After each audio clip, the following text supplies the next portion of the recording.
दूर देश की बात भाग 1 अबू धाबी। प्रस्तावना। इस वीडियो में हम जानेंगे अबू धाबी शहर की जीवन शैली और वहाँ के वातावरण के बारे में। जिया के पापा अपनी कंपनी के काम से कुछ दिन अबू धाबी में रहकर घर वापस आए हैं। उन्हें घर वापस देखकर जिया और बोबो बहुत खुश हैं। जिया तो कभी अपने देश के बाहर नहीं गई है, इसलिए वो पापा से अबू धाबी के बारे में जानने के लिए बहुत उत्सुक है। क्या तुम कभी किसी दूसरे देश में गए हो? कौन से देश में?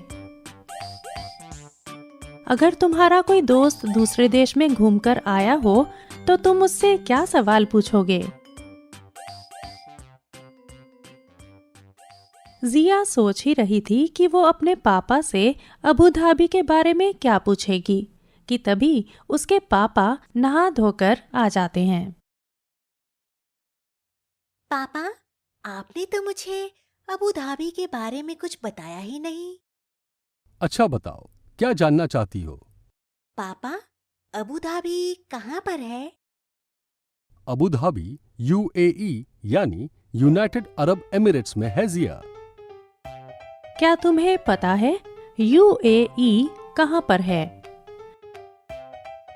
दुनिया के इस नक्शे को देखकर बताओ।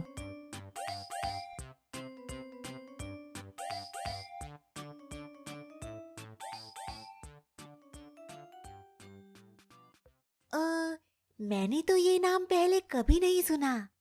लगता है ये भारत से बहुत दूर है। कितना वक्त लगता है वहां जाने में पापा? हाँ, दूर तो है, लेकिन मुंबई से विमान में बस 2 घंटे ही लगते हैं जिया।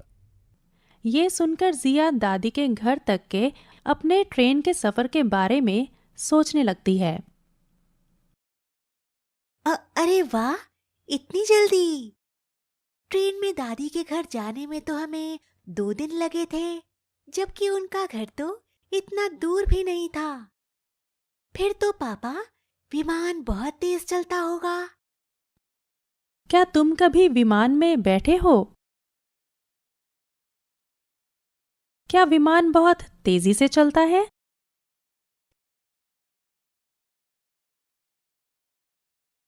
बिल्कुल सही कहा जिया। तो पापा, उड़ते हुए विमान से अबू धाबी कैसा दिखता है?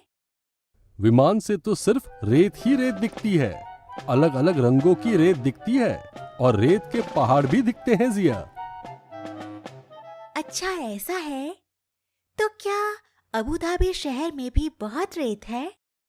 हाँ जिया, अबू धाबी और उसके आसपास के देश रेगिस्तानी इलाके में पड़ते हैं, इसलिए शहर के बाहर जाते ही दूर दूर तक कोई हरियाली नहीं होती है और ना ही कोई पेड़। हर तरफ बस रेत ही दिखती है। अरे बाप रे! तो क्या वहां पर कोई पेड़ नहीं उगते? वहां पर अधिकतर खजूर के ही पेड़ दिखते हैं जिया, क्योंकि रेगिस्तान में बस वही पेड़ उग सकते हैं। क्या तुमने कभी खजूर का पेड़ देखा है?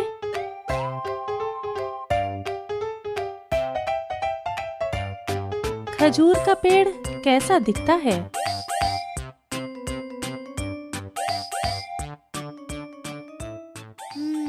अच्छा।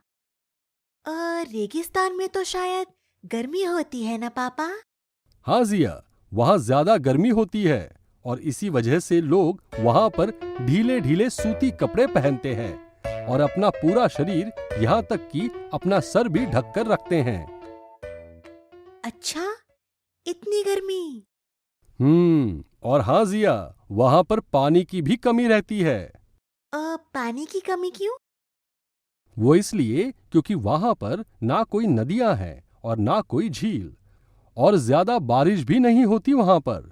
जानती हो जिया, वहाँ पर जमीन के नीचे भी पानी नहीं होता, बस पेट्रोल होता है। इसलिए वहाँ पेट्रोल से ज्यादा पानी महंगा होता है। क्या? तब तो वहाँ लोग कम पानी पीते होंगे और गाड़ी ज्यादा पेट्रोल पीती होगी। आहा, ये तो बहुत मजेदार बात कही तुमने जिया। लेकिन जिया, इसी वजह से मुझे वहां पानी का महत्व और भी अच्छे से समझ आया। पानी तो बहुत ज्यादा जरूरी है, पेट्रोल से भी ज्यादा। क्या तुम जिया की बात से सहमत हो? क्या पानी पेट्रोल से ज्यादा जरूरी होता है? अरे जिया, तुम तो बहुत समझदार हो गई हो। पापा, ये बताइए, वहाँ पर रहन सहन और तौर तरीके यहाँ से काफी अलग हैं क्या?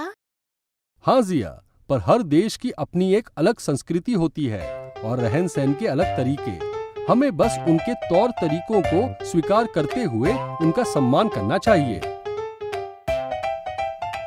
क्या तुम्हें किसी और देश के तौर तरीकों और संस्कृति के बारे में पता है? वो हमारे देश के तौर तरीकों से कैसे अलग है?